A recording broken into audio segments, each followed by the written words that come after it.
Hey guys, in this week's episode, we're going to review Joker. But before that, we're going to talk about American Factory, and Justin will talk about his guest appearance on another podcast, and more.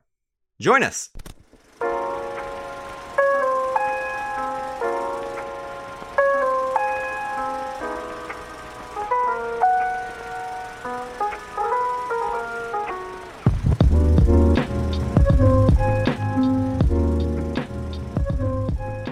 Hello and welcome to the Casual Cinecast, powered by Cinelinx. My name is Chris, and with me, as always, just fresh back from Dancing with the Devil in the Pale Moonlight, is Mike. How are you doing today, sir? Oh, that's the coolest intro you've given me in a long time. Thank you. You're welcome. Are you doing okay? Oh, yeah, I forgot to answer. Yes, I'm doing wonderful. Yeah. Thank you, Chris. Especially after that intro. Yeah, I'm riding high on that intro, that's for sure. Also with us is a man who is trying to erase the visage of Jared Leto as the Joker from his mind. Justin, how are you doing today? Oh, I'm doing that too, by the way. Oh yeah, we all are, but Aren't Justin we all doing more that? so. Maybe. I mean, I never saw Suicide Squad, or I'm not sure I ever saw a trailer for Suicide Squad, so I've only seen like pictures and images. But That's how good of a job you are doing about erasing him. You don't even recognize that you've seen the movie. Yeah, did I see the erased movie? it from it? Yeah. oh my gosh, It must have worked. yeah, I'm killing it. If this is your first time listening to the show, normally we like to start off every episode in a section called News on the March, and then for our feature review, we're going to go ahead and review Todd Phillips' Joker, starring Joaquin Phoenix. And guys, in honor of Joker, fresh off the reboot, I guess, of Suicide Squad, I wanted to ask you guys, the turnaround for rebooting things is getting shorter and shorter, right? So they've already said they're not going to do another Joker with Joaquin Phoenix. So my question is, when Joker 2021 comes out, who would you cast as the next Joker? Real quick, I wanted to say I just saw an article today where Joaquin Phoenix talked about the possibility of a Joker too. So, well, I'm sure this would make all the money in the world, so they're probably going to come back. But inevitably, when they recast the Joker again, who would you guys choose? Javier Bardem. oh, that would be a good one. Kind of a low energy Joker, probably. Yeah, but he can get this look, like the sadistic sort of like look in his eyes that I think, I don't know, could be fun, and could be. I think it'd be a Joker we haven't seen before. Yeah, he's definitely already played an agent of chaos, so he's got that down. Yes. Yeah. Okay. I'm going to steal one. I don't know where I saw it on the internet, but somewhere in the interwebs, I saw someone saying that they should cast Tilda Swinton as the Joker. And I think that is a good idea. Oh, man, people would freak out about that. Comic book fans don't like it whenever you switch up characters and change them up from, like, their gender or race, you know what I mean? Right. They throw a fit about that. As far as the talent, and I think she would nail it. I agree. Nail it, yeah. I think she'd be awesome. Yeah. What about you, Mike? I was hoping you guys wouldn't ask me. Let's see. A good Joker. I think I'd like to see Michael Fassbender take a crack at it. Yeah, that'd be weird. I mean, he's in X-Men movies, I guess, but normally he doesn't really do, like, over-the-top roles, you know? Yeah.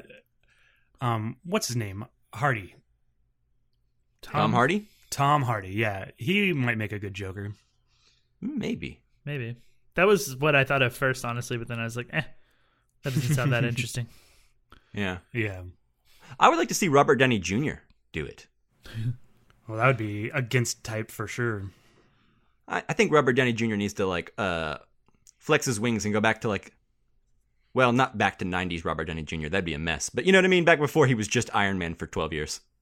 Yeah, he needs to channel his 90s persona. Yeah, just a little bit. Bring back some of that edge. For sure. All right. Well, that's all I wanted to know. Thanks for answering. You're welcome. Yeah. So here on the Casual Cinecast, this is a great segue. Here on the Casual Cinecast, every other week we put on a Casually Criterion episode. I don't know if you guys knew that, but we do. I knew that. I knew. Did you? Yeah, okay, cool. I'm glad you guys knew. Just checking in with you. But in these episodes, the cool thing is that the listeners get to choose the film that we review from the Criterion Collection. And we are actually about to announce next week's episode. So, Mike, take it away, please. No problem. So, on the Twitter poll, we just put out and wrapped up The Theme Was Villains, inspired by Joker. And the options were The Great Dictator, chosen by Justin, The Vanishing, chosen by me, or Punch Drunk Love, which doesn't really apply to the villains category, chosen by Chris. I feel like it does. You just have to look at it cockeyed. There you go. Well, guess what won? I have Punch one Drunk guess. Love with 40%. The Vanishing came in at second at 33%, and The Great Dictator at 26%. So next week's episode is going to be Paul Thomas Anderson's Punch Drunk Love. Yeah. Which I'm still excited about, even though Yeah. I'm not excited that it won despite not fitting the category particularly Yeah. well.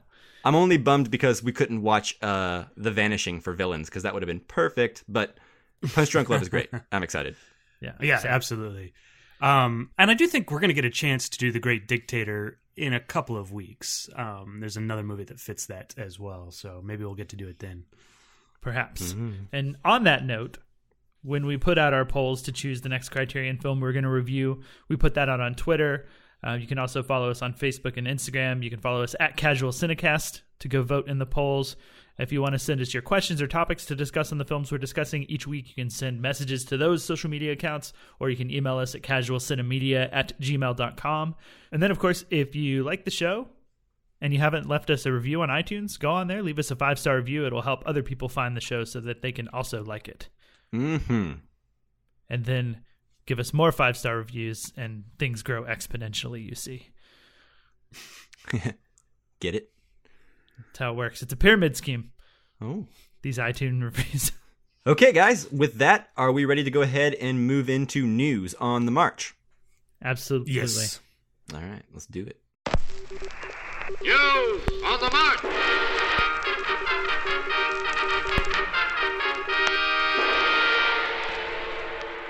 Justin, why don't you tell us what you've been up to this week?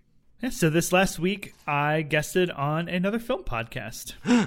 Cheater. Yeah, Yep. unfaithful. I know, I wanted to come clean with you guys because it's been on my mind and it's been wearing me down and just been like this weight on my shoulders. But I had to wait to tell you guys until we were doing a podcast. I couldn't tell you just personally. So we wouldn't make a scene. Yeah. So yeah, it's the equivalent of taking you guys out to like a public restaurant to break up with you. Yep, exactly. But yeah, so I guested on this other podcast, and it is from a frequent listener of the show and personal friend of mine, and I think personal friends of several of us. Yeah, friend of the show. Yeah, friend of the show. I don't want to call him my own friend and exclude you guys. But anyways, that's Buddy Cattell, and him and another friend of mine, Ethan Cartwright, do a podcast called I Guess We're Watching. And their whole theme of like their podcast is they watch movies that have like series and like a long list of entries in it. So like their first series they're covering is they're watching all of the X-Men movies from like in like release order, I believe, starting with the first going all the way through Dark Phoenix, which just came out. And then after that, they're going to tackle the Hannibal Lecter series of movies. Are they watching them in release order, or are they watching them in like chronological order? Release order. Okay. So you're going to start with Manhunter when they do the Hannibal Lecter. Oh, I don't know about Hannibal Lecter. I guess it's a new podcast, so far they've only been tackling the X-Men, but those have been watched in release order. So on this one, this is their third episode that I guested on, so I got the pleasure of talking about X3, The Last Stand. The best X-Men movie. And it was my first time to see this movie since theaters, but one of the reasons they wanted me to come on the podcast is because I actually remember liking the movie, because I did see it, I think twice, maybe 3 times in theaters whenever it came Goodness. out.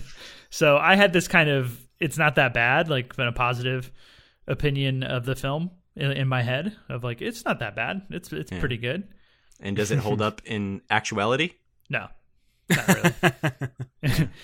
It's got a lot of problems, and I think, it's not as bad as I think some people say it is, but it's certainly not good. And there's been many better X-Men movies made since, at least a couple.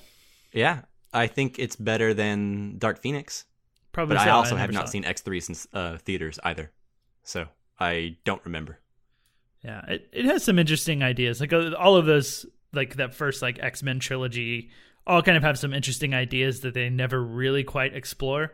And X3 is no different. So it has some like intriguing things, but I forgot kind of just how shallow those things are in the movie, which was maybe my biggest disappointment in rewatching it, is realizing that like some of those things aren't as deeply as explored as I wanted them to be, or as I remembered them being. But it was a fun time, and I believe that episode should be out now by the time you're hearing this. So again, that podcast is called I Guess We're Watching. So you can find that on any podcast platform. You can also find them on Twitter at IGWWPod. So go follow them, check out their show, help support a new film podcast. Awesome. I'll subscribe after this. Yeah, I've actually listened to the first episode. I enjoyed it. I had a good time. So, I saw a post on Reddit the other day that was talking about how if you watch only the good X-Men movies, there's actually very few contradictions and actually makes for a pretty good like marathon. I think the ones that they recommended you watch were X-Men, X-Men 2, First Class, Days of Future Past, and Logan. Yeah, I mean, I feel like that would be probably a pretty good Wolverine arc there. Yeah. And then, the rest of them can all just get flushed down the toilet, I guess. But probably so. But yeah, if you watch just those, the X-Men franchise is great. Mike, what have you been doing this week? This week, my girlfriend and I just finished our rewatch of Breaking Bad in preparation for El Camino next week, or later this week, I guess. So that's pretty exciting, but I'll talk more about that when we actually talk about El Camino. But let's just say for The Irishman, for preparation for that, I was watching Goodfellas. I watched Goodfellas like last night. Nice. Yeah. I have not seen this movie probably since like the DVD days, right? So this is my first time, I guess, watching it in Blu-ray, I'm pretty sure. Yeah, and guys, that movie still holds up. It is so good. Mm-hmm. Yeah, I rewatched it probably a few years ago when I was showing my fiance some Scorsese from that era, like Goodfellas and Casino and Taxi Driver and stuff. So yeah, I mean, it's not like everyone says like The Irishman is not Goodfellas, so don't go in expecting Goodfellas, But I don't know. I just wanted to kind of get back in like the Robert De Niro, Martin Scorsese team up mode, I think next I either want to watch Raging Bull or King of Comedy or Casino. So many options. All good choices. I prefer Casino, but not by a whole lot. Yeah. King of Comedy, I'm kind of getting vibes of that kind of based off Joker, though. Like, the trailer reminded me of King of Comedy, and after seeing the movie and Robert De Niro being in there, it reminded me even more of King of Comedy. Yeah, I have no doubt we'll certainly talk about that, but I'm with you too. It's really making me want to rewatch that one. Yeah. But yeah, other than that, just finishing up Breaking Bad, rewatching some stuff, but nothing I really want to spend time on here. What about you, Chris? What have you been up to? Yeah, so Netflix came out with a new movie. Surprise, surprise. I know. This is a documentary actually called American Factory. Have you guys heard about this at all? I have. Yeah. Yeah. You told me about it earlier today. You're pulling the curtain back too far, Mike. You're letting everybody see what's going on. No, so it's a movie about a factory in Detroit that has shut down, like GM shut down a plant in 2008 and put a lot of people out of work when they did that back during the Great Recession. And then probably about 5 years ago or so, the Chinese not government, but a Chinese company decided to start a glass manufacturing plant there. And they put a lot of people back into work, and people were really excited that this plant was coming back into town. Where this movie gets really interesting is there's this culture clash that happens because a bunch of Chinese people come over to kind of teach people how to make this glass and how to run the company. But there's a very severe difference between how American workers work and how Chinese workers work. Like, Chinese workers essentially are thankful and grateful and that they have a job in a way, and they revere the company for employing them. Whereas in America here, we expect more from our employers, and so it's kind of different. We take breaks, the Chinese people were very surprised at having the weekends off and taking lunch breaks and stuff like that. It's a very interesting movie. Yeah. And then towards the end, they want to unionize. So at the end, there's that kind of conflict that's going on there too. Very interesting. I think, especially with what's going on in the world today, it's very relevant and very good to watch. I really, and it's just a well-made movie at that, because we follow like a Chinese worker around he doesn't get any extra money, but he comes over here to America for a couple of years. He has to be away from his family, and he's just over here, and so we follow him around, and we follow a couple of the American workers around. It's very interesting, very good, very well done, very well put together. So, yeah, I enjoyed it quite a bit. Yeah, I actually wanted to watch this before we recorded, but I didn't have enough time when I got off work and like between the recording session, right? So yeah, it didn't get to make it, but you have sold me on this documentary, and I cannot wait to watch it. Yeah, I think, well, out of the three of us, when we talk, you follow the stuff that's going on over in China the most out of the three of us. So I think you would get a lot out of it, maybe more than I have, because I don't follow that, stuff that's going on over there right now, the riots and stuff. So I haven't followed that as closely. Yeah.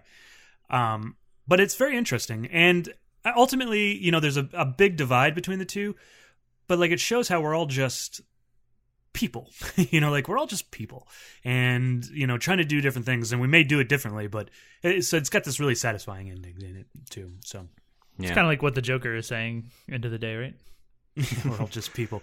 This along with that South Park episode that's making news headlines this week about China, has really I guess there's been a lot of content about China lately.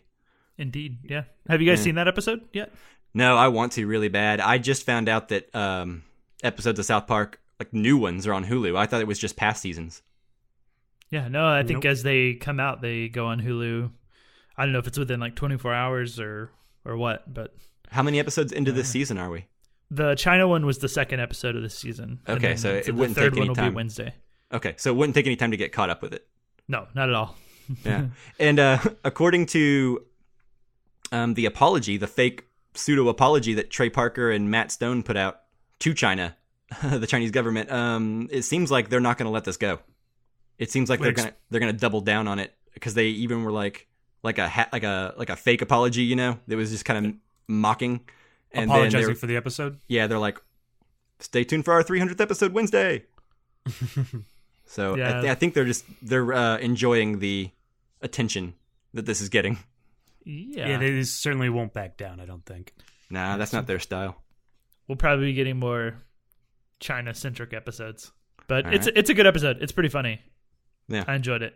It kind of calls out the movies in Hollywood that are kind of catering to the Chinese audience to the detriment of their films.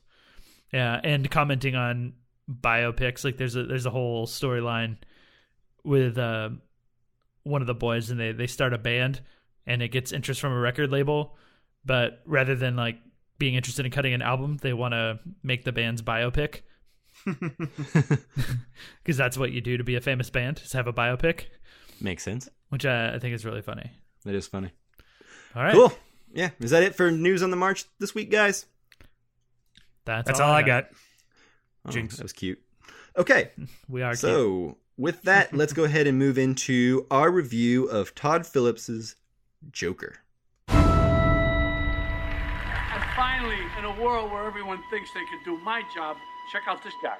When I was a little boy and told people I was going to be a comedian, everyone laughed at me.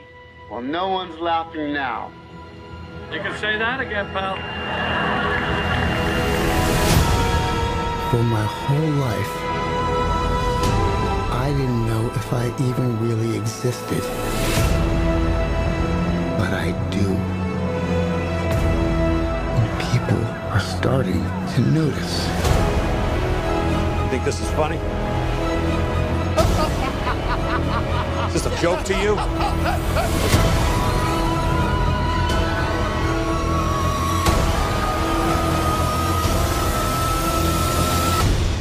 Murray, one small thing. Yeah. When you bring me out, can you introduce me as Joker? All right, so as always with our newer films, we will be doing a spoiler-free section at first. We'll be giving our general thoughts and some spoiler-free thoughts on Joker. And before we get into spoilers, we will give you a warning and play a bumper so that you have a nice long period of time. You can pause the podcast, go see Joker, come back and finish listening without getting anything spoiled. You're welcome. All right, guys. So Joker, directed by Todd Phillips, starring Joaquin Phoenix, Robert De Niro, and Zazie Beetz. The IMDb synopsis says, in Gotham City, mentally troubled comedian Arthur Fleck embarks on a downward spiral of social revolution and bloody crime. The path brings him face to face with his infamous alter ego, the Joker. Ooh, love it. Okay. You read it so ominously. I know, I tried. So intensely that it always makes me want to go, ooh, afterwards. Because you sell me on it every time. Well, that's the whole idea. If the synopsis can't sell you on the movie, then it's a crappy synopsis. So it's up to me to get these people sold based on it, Well, good job. Thank you. So, Justin, you want to kick us off on your overall thoughts on I keep wanting to say the Joker. On your overall thoughts on Joker? Yes, I do. And I also keep wanting to say the Joker. And I think I did it earlier in the show. So, my bad. Well, at least we acknowledged it. We're going to start the jar. Or something like that. There you go. So every time we say the in front of a movie that doesn't deserve it, Man, we got to put in a quarter and Chris will... I would be very poor. Chris will fund our retirement. Yep. Yeah. Okay. All right. So Joker, this movie was something that I did not care about when I first heard about it. And I think that's because of DC's track record. When I saw the trailer for the film, I did a complete 180 and was immediately very intrigued and thought, like, this looks good, And I think I should also caveat and say that I have absolutely zero loyalty to any past stories or storylines or versions of the Joker character and the Joker-Batman relationship and how that story plays off. Like, any version of this that's ever existed, I don't care. Like, they can change anything in any of these movies, and I don't care as long as it's good. So I just want to caveat that. And so I finally saw... What's that? Said you're a radical. Well, I don't know how many people will have expecting issues. a movie to be good and that being your only requirement. I know. It's bold. It's new. Innovative. I have a manifesto I'm working on, but, it's not ready yet. So that said, I saw the movie, and I have to say I think it's fantastic. Like, I have not had a better time watching a film in theaters this year. Not that I can think of. I can't think of another time where I have walked out of a theater just like thinking like full praise, fully hyped, without like having this, but this and this and this, and having these little like nitpicky notes that are keeping me from fully enjoying a film. So like I fully enjoyed it, and I found very few things to have complaints about. And I really enjoyed like every single second of this film from like start to finish. I had one sour note actually, but I have pretty quickly and since then like rectified it within myself. So we'll talk about that. Nice. I think the cinematography is incredible. I think it's the best cinematography in any comic book movie so far that we've gotten. That's my opinion. Obviously, Joaquin Phoenix is a great actor. He's great in this. That's not really a surprise, but it's worth saying that it's awesome.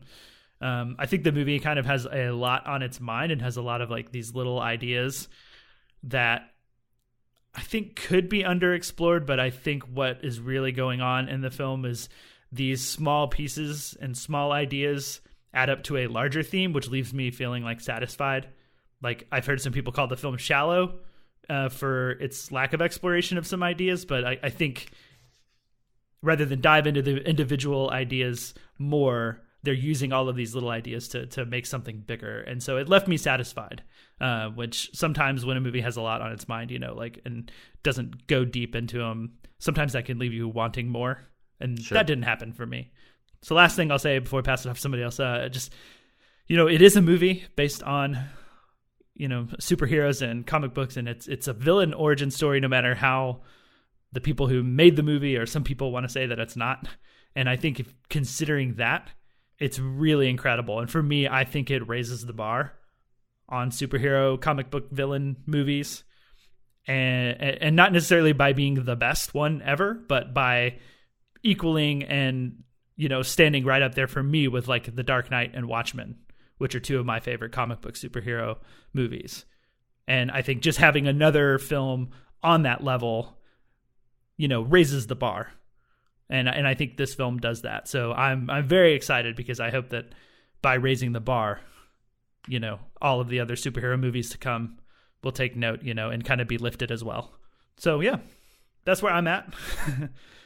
high praise. So you liked it, huh? I did. I really, really, really did. Like fully liked it. You guys are going to have to bring me down and complain about some stuff. So do what we can. Yeah, do what you can. And Chris, why don't you go next? What do you think? Yeah, I'm not quite as high on it as you are, but I mean, I'm interested to see where this conversation goes and how we go from there. There's a couple of things that I really, you mentioned the cinematography. This film does look really great. Gotham as a city, like in the 70s or early 80s, looks dirty and feels dirty.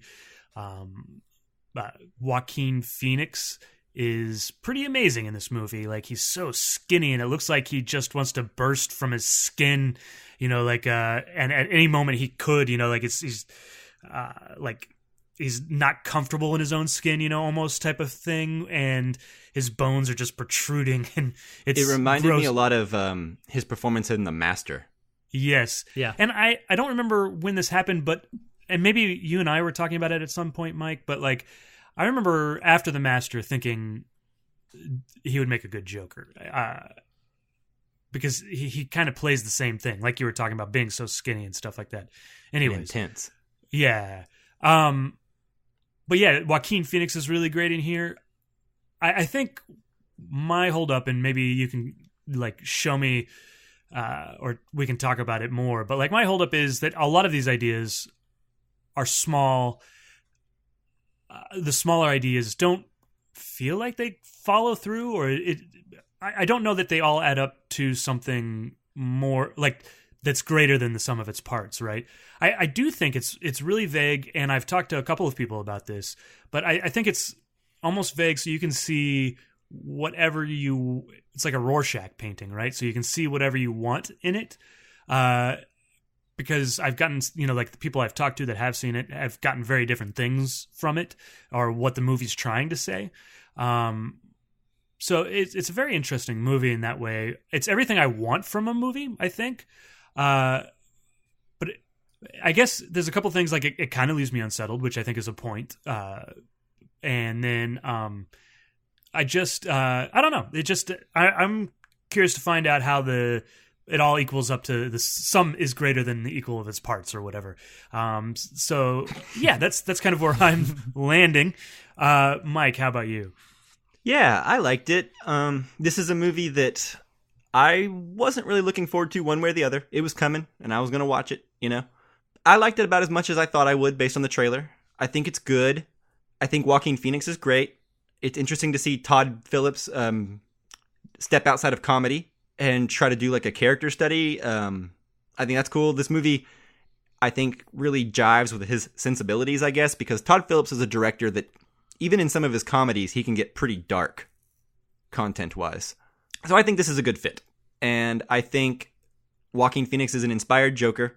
I don't know at the end of it, although I left happy and I liked the movie, if I'm going to play devil's advocate here for the sake of a better conversation, I would say my main complaint is Joker doesn't seem like the Joker. He doesn't seem like he's got a plan of any kind, or like I'm used to Joker being a mastermind, right?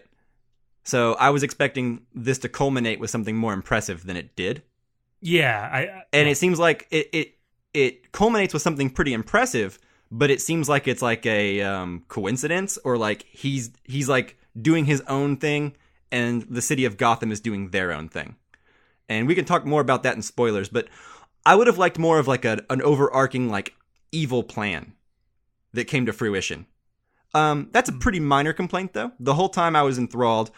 There are some things that I think are pretty obvious and cliche that are in this movie, but the way they are used and delivered, they don't necessarily feel that cliche, and I can get into more specifics later, but the character played by Zazie Beetz was a character that I don't know if that character necessarily worked for me at all, the way it was used, or she was used in the movie, but also, yeah, I don't hate it either. It's just something about it, like, it didn't add up to a thing where I left the theater feeling like I saw like the best Joker movie. I feel like I saw a good movie about a crazy guy, but he doesn't feel like Joker to me. He just feels like a crazy guy.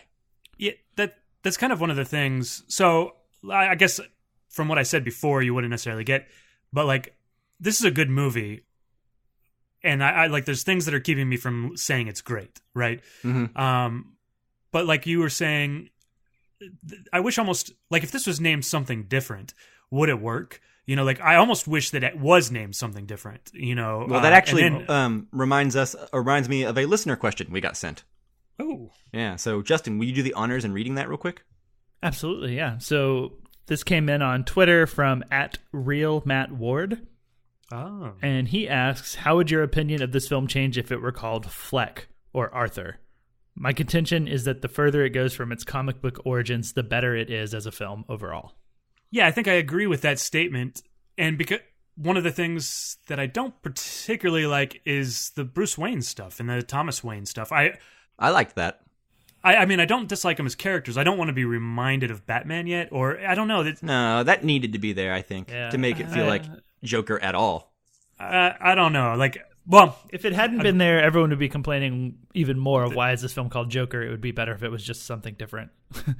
Yeah, I don't know. But that was kind of where things felt weird to me, or I don't know. Yeah, so if this movie had been called something else besides Joker, I think my personal problems would have been a little less. I agree that, this movie doesn't feel like a superhero movie, and when it doesn't, that's when it's at its best. It's firing on all cylinders, I 100% agree with that. This is better than any DC movie for sure. I don't know that it's up there with my favorite superhero movies, but definitely better than any other DC movie. Does that include The Dark Knight? Well, the current run of DC movies, I guess. Oh, yeah. Just curious. Yeah. Good question. Thank you. Yeah. It would for me. I'll just say that right now. What? I like this movie better than The Dark Knight, I think. But I haven't seen The Dark Knight in a while, but that's a whole other conversation. Oh, goodness, you were just singing the praises to this movie. I know. Yeah, so, but the thing is, like, I like the movie, but I feel like I have to try to find reasons to, like, knock it down a bit for the sake of the conversation, if that makes sense. But yeah, I agree with Matt, but I would say that the appeal of this movie is the fact that it's a Joker movie. I just personally would have liked it at the end, like the last act, to feel like Joker was more of a participant in his own story. Yeah, I understand your point and how that would maybe fit in more with like a comic book villain Joker-y movie, but like... Right, because otherwise it's just Taxi Driver or something of that nature. Yeah, and I think the thing is that we're not there in Joker's journey. Like, this is him being Arthur Fleck and moving into the character of the Joker, and like the other stuff that we know as Joker comes later. Sure, but I didn't even get the impression that this guy was capable or even smart enough to like come up with a plan of any kind. Like I don't know. I am not an authority on Batman or Batman villains at all, right? So I'm not going to claim that I know what makes a good Joker, but I feel like my gut tells me that Joker should have like a plan in the end to prove some sort of point. And maybe he would be getting there, but I didn't get the impression that like his plan went beyond, or like his ideas or his ideal. I don't even know what his like beliefs are. Like, what comes next for him? What does he want? Yeah, I think this is the first step in a long journey. Is how I feel about it. Okay, fair enough. Because I understand what you're saying. Yeah, and I can get more into specifics and spoilers, which I'm ready to get to whenever. Well, you did bring up a point that is also similar to another listener question we got. And this is, again, sent in on Twitter from @CSimons23. And he asks, how much of an influence is the king of comedy on this movie? And I think maybe the idea behind this question is that a lot of people are saying Taxi Driver as the Scorsese film that influences this movie, but it's very much, at least for me, the majority like influenced by the king of comedy. Oh yeah, even down to Robert De Niro. I think I even mentioned that when we talked about the trailer a few months back on the show. Yeah. Listeners, if you go back and find out whenever that trailer dropped and you listen to that episode, I'm pretty sure I said there are strong king of comedy vibes coming off this, and Justin agreed, and so did Chris. Yeah, if you've seen the king of comedy, you can't watch the trailer or this movie without thinking of the king of comedy like 70% of the time. Yeah, even down to like the suit. Yeah, the suit's very Joker-ish, but it also reminds me of Robert De Niro's character in King of Comedy. Yeah, absolutely. And, you know, just for fairness, I think that Todd Phillips has gotten a lot of, or some flack, I think, for people saying that like it's, you know, just copying Scorsese, which I don't totally agree with, but I'm like, I understand it. So obviously it's influenced by King of Comedy and Taxi Driver, but there are also some really cool nods to other films that I caught, including Network. Mm-hmm. The Dark Knight's in there. Oh, I didn't catch that one, but I was going to say the 1976 masterpiece Network, not The Net with Sandra Bullock, which I feel like I have to explain to everybody every time I bring up Network. So I wanted to say that now. Chris, you said The Dark Knight. Yeah, The Dark Knight's in there. There's a lot of filmmaking and art of any kind is all about homages. I mean, one of my favorite directors is Quentin Tarantino, and he's like, the homage king, you know? Yeah. So I don't necessarily there's maybe a point where it becomes derivative and it's just copying it, but I don't think that's happening here. No. I don't have a problem with it. So yeah. There's also some things that make me think of, there's some references specifically to M, the German film with Peter Lorre. There's a lot of actual, like, if you look at the marquees in the movie theaters, like the movie posters and stuff, there's a lot of really good movies referenced in this, in Joker as well. Like movies that you wouldn't think Todd Phillips would want to reference. Yeah, for sure. Like, that's kind of fun to watch. Yeah, I can't remember what the marquee on the movie theater was. Blowout? The Blowout was on there. I think like a lot of Criterion movies were referenced. Yeah, and I think I don't know if you guys remember the scene in M where with Peter Lorre. I think it's one of the first times we see him. He's like looking into a mirror, making faces, and he kind of forces his he pulls his lips apart like in this like kind of forced. It's more of a frown when he's doing it, but that's like one of the earlier scenes with Joaquin Phoenix, and that image is like everywhere of him like pulling his lips out into the smile. Yeah. So that's a pretty cool reference for me. All right, but does anybody have any other specific thoughts before we move into spoilers? No, I think you've summed it up best. Just to kind of give everyone an idea where I'm at. Out of 5 stars, I would give this a solid 3.5, maybe 4. But my initial reaction out of the theater was 3.5. Chris? Yeah, I think I'm right there with you, teetering on 3.5 or 4. What I will say is I saw this movie Friday night, and then I was going to go see it again on Sunday because there's been so much hullabaloo around this film. I was like, I just want to see this, a second time to kind of see what I can see, what's different. But on my way to the theater, I was like, do I really want to go through this again? Because it's such an awkward, movie, and kind of depressing movie. I was like, do I really want to do this again? And I kind of changed my mind on it. I wouldn't mind seeing it again. It's just at the time I was like, I don't think I want to do this today, So it'll be interesting to see. And it'll also be interesting, I think, to see in 4 years how I feel about this movie, Yeah. And just minor complaint before we move into spoilers. And I can explore it more into spoilers. And this is like very, very, like, if I'm being nitpicky, right? It annoys me how talk shows and screening people to be guests on talk shows is portrayed in this movie. Right. It's just like, that was a leap of logic that I wasn't on board for as it was happening. And I had to like talk myself back into like paying attention to the movie because I was like, that's not how talk shows work. Like I said, minor nitpick, and just I wasn't able to suspend my disbelief like at 100%. And so maybe that has something to do with my overall opinion of the movie, but I would love to explore that more into spoilers. So Yeah. whenever you guys are ready. Yeah, I think I'm ready. My rating, I think in my head, I can understand that this film probably deserves something lower, but like just sheer like enjoyment walking out of the theater, I was like a real solid 5 out of 5. Like I can't think of anything that would have made me like the movie more. Nice. Cool. Yeah, that's awesome. Yeah, that was me coming out of Blade Runner. The first one? Yeah.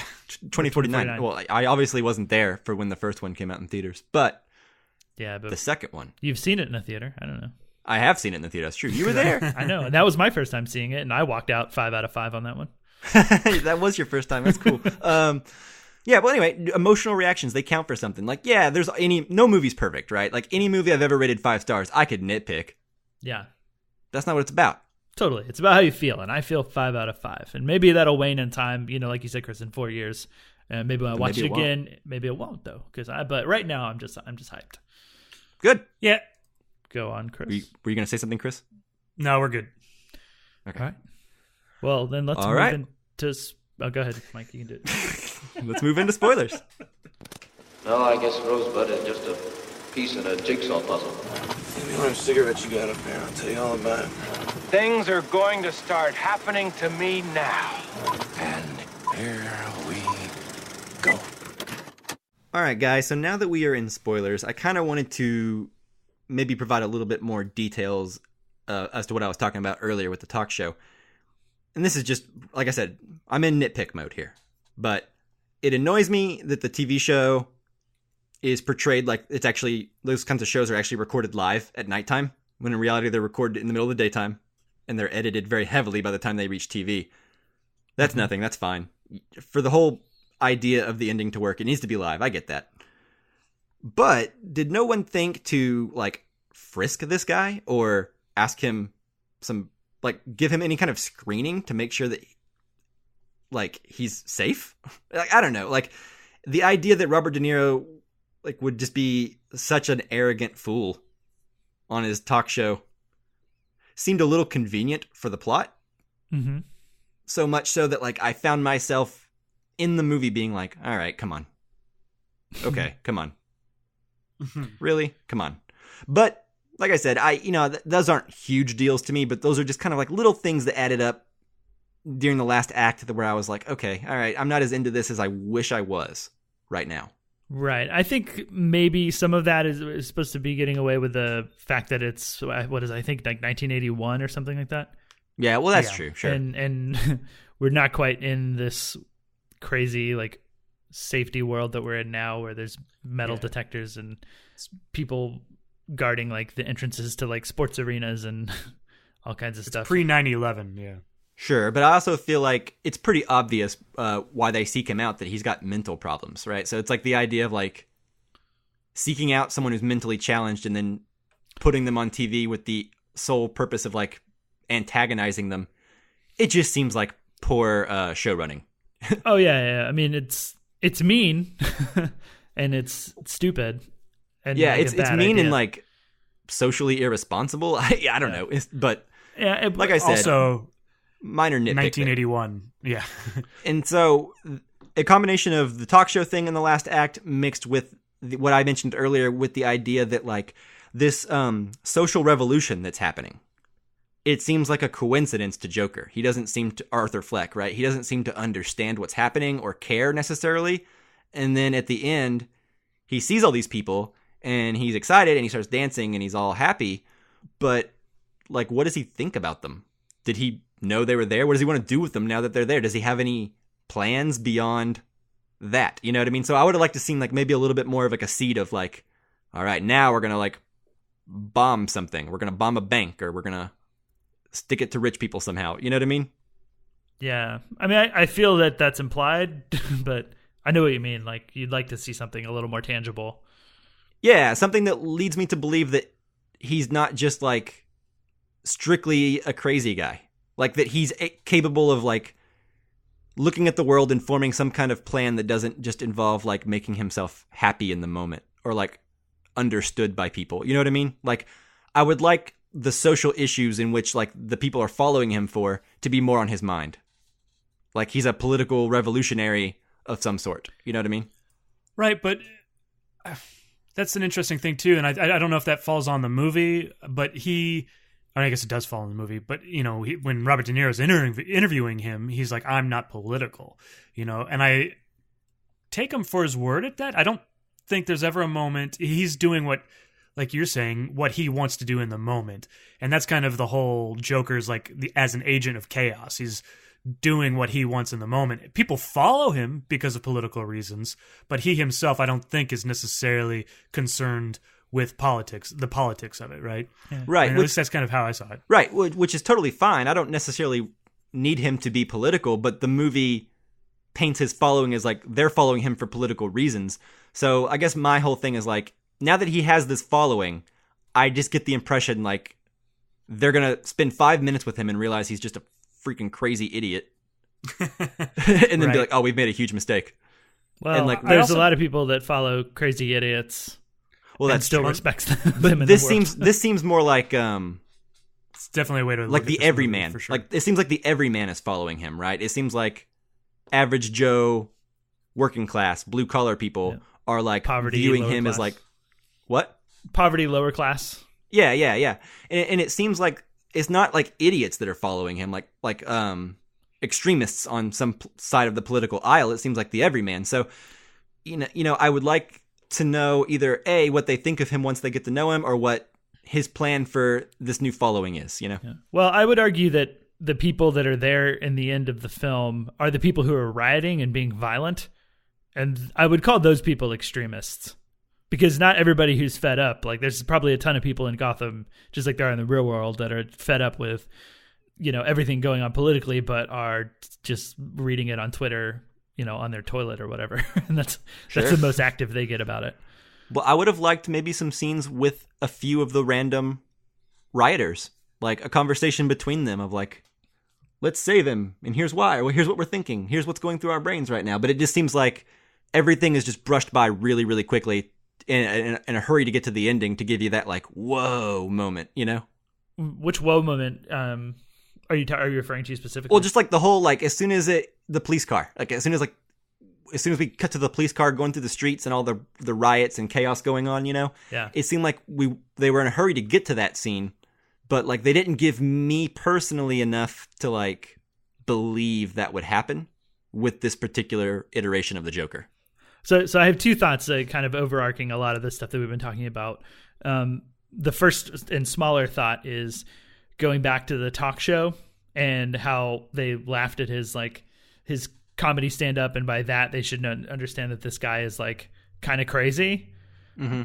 I think they do a job of setting this up, like A, because it's 1981, we have less mental illness awareness, but even Arthur Fleck / Joker's mom thought that he was a happy kid, and that's because as a kid he probably had this laughing disorder. Yeah, but also his mom was portrayed to be a crazy person. Yeah, his mom's not probably the person to trust. Yeah, probably not. But I just say they set up this idea that like someone's laughing, and they even talk about like he thinks these jokes are so funny and can't stop laughing at his own jokes is how they view it. Like they don't see it as a problem. So I don't know. I saw those two things kind of paralleling with each other. Yeah, I don't have anything wrong with them like inviting him to the show, but I think once he shows up to the studio and they talk to him for 2 seconds, they're like, oh. Right. Yeah, it's not just an act. He's actually like mentally challenged. Let's stick him on there and make fun of him. So the other thing, and we do have a listener question about it, kind of, but I want to get to the listener question in a second, because I think one of the bigger things that's going on in the film, at least for me, and this helped color my perception of some of these events that you maybe want to know more about or don't understand, and that's the question of what actually happens and what doesn't actually happen in this movie. Like, because the Joker character is our window into this film, he's deranged and unreliable. Very unreliable.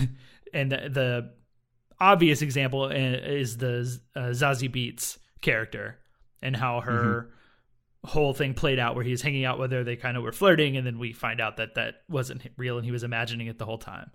That was one point in the movie when that first started where I was like, ugh, why are we, like, we're showing these flashbacks and it's obvious I already got it that he wasn't there. You're maybe like overstating it to me as an audience and not respecting me as an audience member.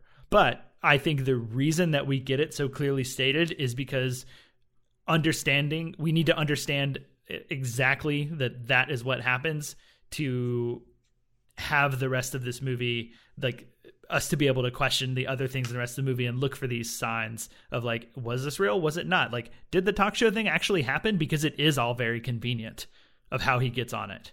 And that's like one of his dreams from the beginning. You know, he even has like the dream sequence where he's watching it and imagines himself as like an audience member in the show. Right. Yeah. So I do have this whole idea of like, I would like to watch the movie again. But like, I'm not sure if the talk show stuff happened. I'm not sure if any of it happened. I'm not sure if the whole movie happened. Exactly. Well, like at the very early in the movie, there's maybe a 5-second clip or less of like, it cuts to like a white room of him in like a mental institution banging his head on the door. Yeah, when he was previously there. Yeah, and then at the end of the movie, it looks like he's in that same place talking to a doctor. Right. So it's possible that he's just been in that mental institution the whole movie, which I guess would be, what is it in Batman world? Arkham Asylum. Yeah, Arkham Asylum. Yeah, so that takes me to the listener question, which is from Nicole Kopalski, my fiance. Small world. On Twitter, yeah. At Wheezy Breezy. I'm not going to try to spell it because it's a lot of weird spelling. But she says, we see the same institution twice. Once when he goes to get the records and it's dull, dark, and dirty. The second time is at the end and it's bright and white and clean. And it's also that way, by the way, in that flashback you're talking about, Mike. And she says, why do you think that is? Has it been clean the whole time? And everything that's happened is, you know, what's in his head?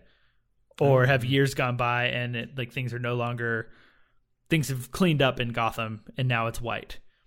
Basically, I think because I've talked to her about this, like the idea being that in the imagined perfect, nailed it. Imagined story in his head, while he's in this asylum that is actually white and clean, he visits the asylum and it's totally different and dark and dirty. And that might be a clue as to like, did the whole movie even happen? Yeah, totally. Well, that's kind of what I was mentioning. I didn't really think of it in those terms of like, I didn't remember it being like dirty, but that's a good point. But like, yeah, the idea that I mean, it's possible this whole movie is just like him in a mental institution daydreaming. Yeah. And if not, there are many points in this movie where I think you could, you know, justifiably say like, okay, I think these things actually didn't happen. Like, I think at the very least, I'm convinced that the car accident at the end, whenever he's riding in the police car and it gets smashed into by the ambulance and they like lift him onto the car and then he stands up and he's like, he has all the people around him like praising him. Yeah. Yeah. I am convinced that didn't happen.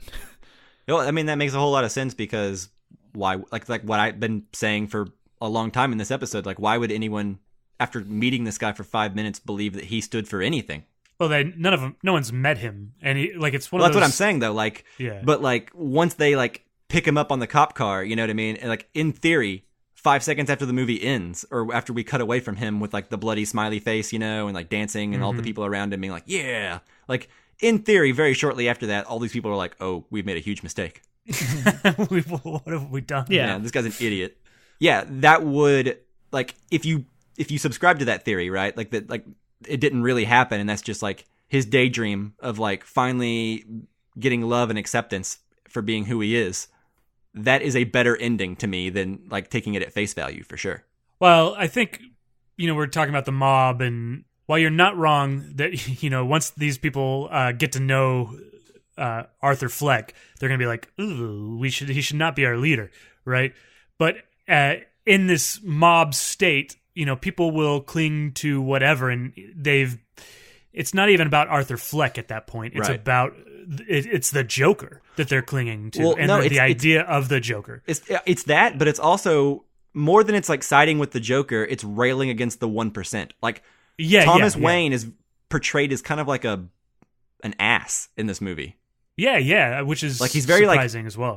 Almost like Donald Trump-esque the way he's portrayed. as like this arrogant, like cocky, unlikable, holier than thou rich guy. He calls the poor people clowns. You know, like exactly. So like it's very much about class warfare and not necessarily them being like, oh, Joker's awesome. He's giving voice to what they assume is their plight. Yeah, when in reality he's just to them he's a symbol. But like that's what I would have liked explored a little bit more, I guess, is like his thoughts on that. Yeah. You know? Like Joker's point of view on being a symbol. Yeah, and I guess that's part 2, right? You know, like that's the second step. Yeah. Would be part of that. So I wanted to kind of touch on, we talked a little bit about Thomas Wayne and how whenever we see a Batman movie, Thomas Wayne's obviously portrayed as a benevolent leader that loves the city and wants to just make the city better, right? Mm-hmm. Very different in this movie. And I think that's all about perspective. You know, like if you're a poor person, you don't necessarily care about what the rich people are saying or whatever along those lines, right? So obviously from Bruce Wayne's perspective, Thomas Wayne was a hero. And I found that very interesting because I almost think that there's still a duality. I think Joker and Batman see a dirty city and they react differently as to how to fix that problem. Like where Joker, and I don't even know that he puts that much foresight into it. Well, you're talking about like traditional Jokers. This Joker doesn't have like a plan to fix the city. Right, but it's like the city's broken and this Joker doesn't have money. He doesn't have the resources that Bruce Wayne does. So he's mentally ill and that gets shut down. So he reacts in the only way that he knows how without those resources, right? Whereas Bruce Wayne has these resources. It's kind of, he's the opposite. He's the poor Batman, you know, like, so that's why he revolts. He Les Miserables them, you know, like, and revolts to a certain extent. And I don't even know that he is revolting, but he's revolting in his own way against society. He's not leading a revolt or anything, but I think just personally, like by shooting Robert De Niro, you know, like in shooting the people that are privileged, essentially, I think, in this. I don't know. I just think that there's a duality there between the Batman and the Joker in this movie. Like Joker's from the wrong side of the tracks, essentially, and that's how he deals with it. Does that make sense? Yeah. It makes sense to me. Yeah. I don't know that I see that in this iteration of the Joker, though, is kind of my point. Is like, I don't necessarily think that he's going out there and being like, this is, I gotta, like maybe subconsciously, but like, I don't think he's going out there with the intention of like changing the city. I think he's going out there with the intention of making himself become actualized. Yeah. Totally. I also think a lot of that came across my mind when his mother tells him that he's Thomas Wayne's son, which I found interesting. And did you guys even buy that for a second? No. Because I did. No, I didn't. I thought, whoa, they're just really going out there. I thought they were just going out on a limb. Yeah, I was like, if they do this and it's actually like a real plot point, like it's going to piss so many people off. But that's why I think that it might actually do it for that reason. Yeah. I don't think the movie wants people to leave pissed off. No. That's not how you get word of mouth. Yeah. To generate buzz for your movie. You know what I mean? So like DC fans are very, very, very finicky people. And so I feel like if you don't treat the Joker and Batman just right, like I wouldn't care personally if the Joker had been Bruce Wayne's kid or brother, you know what I mean? But like I didn't believe for a moment that that's where they were really going. Yeah, especially because Joker's mom was crazy. Yeah, I questioned it the whole time whether or not it was true, I guess, more than I actually bought it. But I thought they might be capable of doing it, I guess. It felt like the Zazie Beetz thing where it's like, I could see what they were doing, but it's fine. Yeah. Like, but never for a moment did it have me. Like, I never thought that the romance between Zazie Beetz and Arthur Fleck was for a moment real, right? Like, there's no way. Yeah, like it doesn't make any sense. Yeah, so it was like that. Like, as soon as you see it, like, happening, you're like, he's crazy, unreliable narrator. Or, like, so as soon as, like, the mom stuff started happening, I was like, okay, I see what's happening. She's crazy. Right. I do want to go back to what Chris is saying, this duality between Batman and Joker. And I think one of the things that I took away from it is sort of the film portrays this fine line between becoming a villain and becoming a hero. And I think the way that this film does it that I really like is the first people Joker kills on the subway are dudes that are kind of harassing a girl for no reason. And then they start harassing him. And it's almost self-defense. Or maybe it is completely self-defense whenever he kills them. Almost not quite. Because, so he kills 2 of them, I think. But then he has to go and chase the other one down. You know, like, and at that point, I don't think it's self-defense. No, but they are, I guess, like, they are bad people. Right. I won't disagree with that, yeah. That made me think of movies like Death Wish, you know, where, and which is also, like, basically Batman, where, like, someone is dishing out, like, vigilante justice to bad people. And so, like, there's this moment of time where, like, Joker and Batman are kind of the same, except that Batman doesn't kill people, generally speaking. Right. And Joker obviously does, but, like, there's this time where they're kind of the same because Joker has killed people who are harassing a woman and harassing him. And from there on, we kind of have this, like, divergence of paths and see, like, well, this is how you become a villain. This is how you become Joker from there. But I found it interesting. Being a villain is dancing after you killed 3 people, as opposed to feeling bad about it. Yeah, being a hero would be brooding about it. Yeah, exactly. It's the different reactions, but, like, you know. And I do want to talk about. Go ahead. I was kind of changing the subject a little bit, but I was going to ask you guys: is there somebody that the Joker kills that doesn't deserve it? I mean, I don't think anybody deserves it, but where we're not empathetic with the Joker killing them, because, like, the 3 guys on the bus or on the train are, you know, harassing him and start beating him up. You know, I don't think Robert De Niro necessarily deserves that reaction, but Robert De Niro is not a cool guy either. You know, is there anybody? It's like, is there a moment where the Joker crosses the line too far? You know, like, where we're like, does that make sense? Where we're not empathetic with the Joker? Where there's, does that make sense? Yeah. Yeah. I don't know. He killed his mom. Yeah, but even then, like, his mom, like, abused him as a kid. You know, like, and I think that that's kind of what you're talking about towards the end too, Mike, is, like, some sort of plan that he enacts that's, like, that shows that he is no longer, he's crossed that line and we are no longer on his side. You know, like, right. There's not that moment. And I don't know that we necessarily need it. And I think it's a little bit more uncomfortable that I mean, in genuine, I feel like everybody, they didn't deserve that level of reciprocation, like violence, but they definitely deserved something, you know? Yeah, I mean, they definitely try very hard to make him a sympathetic character. Yeah. Yeah, I mean, I think it's sympathetic, but then, as you said, Chris, like, the reaction is where we go, okay, well, that's probably too far. With the exception of maybe the guys on the subway, or at least, like, 2 of them, like you said. But, like, yeah, you definitely think these aren't great people. Like, he's not just killing innocent people. And the one person that he doesn't kill when he has the opportunity to is the guy from his work, the one that he ends up letting go. Oh, yeah. Not the guy that sold him the gun, but the other guy. Yeah, he kills the guy that sells him the gun, and then I expected him to be kind of crazy at that point and, like, just kill this other guy too, and he didn't, and he lets him go, and he's like, "You're the only one that's ever been nice to me," or so he says something to that effect, right?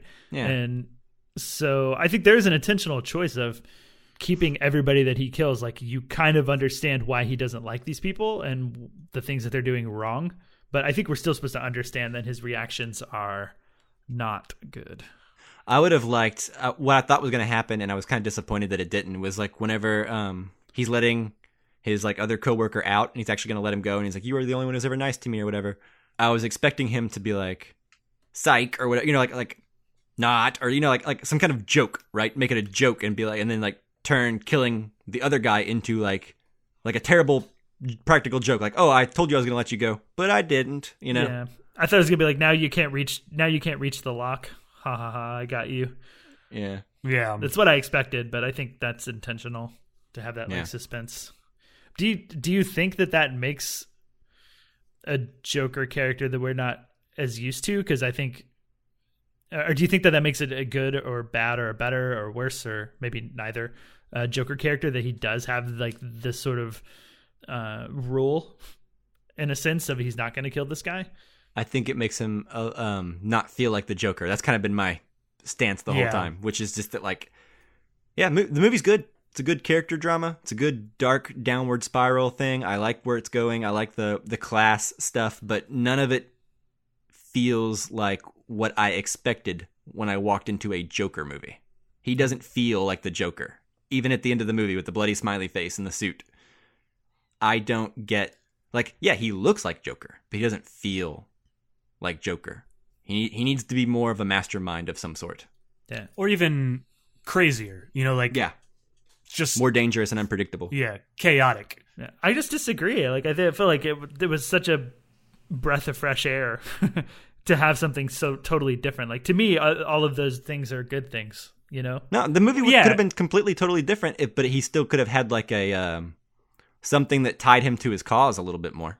He doesn't have a cause. That's part of the Joker thing, right? He's just kind of like chaotic, and chaos is his cause. Yeah, sure. But the movie, like the whole like political revolution side of things, like it just felt kind of like a happy coincidence for him. It was, yeah. I mean, like he's not trying to start a revolution. I think he just wants to have recognition and be like famous because his mom told him he's like put there to make the world laugh. That's initially what he wants, but he's no good at it. I'm just saying I wish he'd have had a better plan, like some kind of like beyond shooting Robert De Niro in the face. I wish that there'd have been a little bit more of like a culmination of becoming the Joker. Like, now he's finally there, Okay. That's totally fair. That's kind of why I agree with Matt Ward here, that like if it had been called Arthur Fleck or whatever. Exactly. Because I'm bringing, and I think part of it is that Mike and I are bringing in this like Joker baggage to it. And then that's keeping us from, well, this isn't the Joker I know. This is... Well, it doesn't have to be... I don't want to get confused here. I don't want people to think that like this isn't the Joker I know. Right. Like, and that's not what I mean. I want a completely new Joker. This felt good. Like this movie is like almost there. I just think it's missing the one. I think no matter how you spin like there are certain things that have to be there for the character to be the character, right? Like Batman, like a lot of people rejected Batman and Batman versus Superman because Batman was killing people, right? That's something Batman should never, ever, ever do. I feel like Joker, although an agent of chaos and maybe not trying to start a political revolution, he should at least have like an end game of some sort. Is that because Batman's missing from this? So he doesn't have the other side of him, right? Because it's the duality, right? That we've always seen from Batman and Joker. So he doesn't have his antagonist or, sure, that he's... Maybe. So that may be part of it. And I think all of those things are to come. Like I don't think it would work for me as well to see him go from guy who's bullied and lacks confidence and is kind of crazy and has all these like social anxiety, awkward issues to a mastermind by the end of this movie. I don't think works for me. Well, it doesn't have to be like an impressive mastermind, right? It doesn't have to be like I'm hacking into the mainframe and like it doesn't have to be as extravagant as like Heath Ledger's in Joker and Dark Knight was. I just something beyond like, all right, now I'm going to go to jail. The one thing that I did get that was kind of Joker level was the very last scene, and it's kind of enigmatic, but he's talking to his therapist in Arkham Asylum, and then he's like, she's like, what are you laughing at? And he's like, you would never get it. And then it cuts, and we see him walking out of the office, and he's leaving like bloody footprints behind, and he's just like laughing or whatever. And that feels more like an agent of chaos. He just like killed her, because that's the joke, right? And I did think it was somewhat funny as he runs back and forth as the orderlies are chasing him. I thought that was interesting. And that felt maybe a little bit more like the Joker, where he doesn't have a plan necessarily, but he's just doing chaotic things. Like maybe that's a hint of what's to come. And part of it that was when I saw it on Friday, I was almost 100% sure that there wasn't going to be a Joker 2 because it just didn't feel like a thing. Like I didn't think Joaquin Phoenix would ever come back to do a second one. He is talking like there's an article today, like we talked about earlier, where he's talking about he would have liked to do a second one. So I don't know what's going to happen, but when I watched it and coming away from the movie, I didn't think there ever would be a second one. Yeah, and that's kind of where I'm going too. Like, if they do a second one and his plan isn't, all right, shoot the guy that was mean to me and then I'm going to go to jail. Yeah. I don't want him to, like, burn down Gotham City. I don't want him to, like, be a genius, right? But I want him to feel more scary, more terrifying, more villainous than by the end of it. Otherwise, it's just a character study very, very similar to things like Taxi Driver. And that's not what I go to see a movie called Joker for. You know what I mean? Like, I like that element. I like the realistic I like the realistic dark take that they have going on here. I don't know. I would like, just something a little bit more at the end, I guess. Yeah. That Chris, you brought up the counselor thing. That's another thing that I thought of to like the whole movie didn't actually happen, and he's just been locked in Arkham Asylum because the opening scene with him, he's talking to a counselor woman, like social worker, and then in the end, he's talking to the counselor social worker, and they look pretty similar. Yeah. Well, and it's also the dingy and then the white. You know, Yeah. like you were talking about earlier. Those similarities, I think, can't be overlooked. And I'm not sure there's a real answer to that, but I think that's part of the point of the movie, too. Yeah, totally. I will be bummed out if they do a Joker 2 and they have to answer definitively what did and did not happen. Yes. Well, I think we do Joker 2, and just everything's always from the Joker's perspective, and we are never very clear on what's actually happening. You know, I think that would be the best way to go. Yeah, for sure. The last thing that I have is I just want to call out that when I saw the trailer for the film, there was like the section where Joker's dancing on the staircase. And in my mind, I was like, how is this going to like work into the movie? And what is this going to be? Like, what is this? And what ended up happening with like the music choice of Rock and Roll by Gary Glitter, which is like the Hey song from Sports, while he's like dancing down those stairs and getting ready to go to the talk show, like surpassed all of like my expectations of what that section was going to be.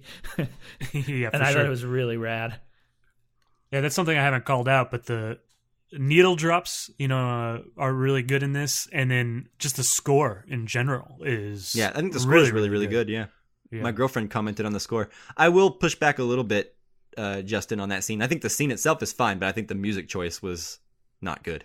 Oh, I'm with Justin. That is on amazing. it. I liked it. It was so surprising to me. I'm like, this is the weirdest choice for this, because it's like the sports anthem, Right, and it's weird because the rest of the movie's all like Frank Sinatra and like that kind of music, so it just felt really out of place for me. I think it felt like his mindset, to be honest. Like, and it's just also kind of funny, which works.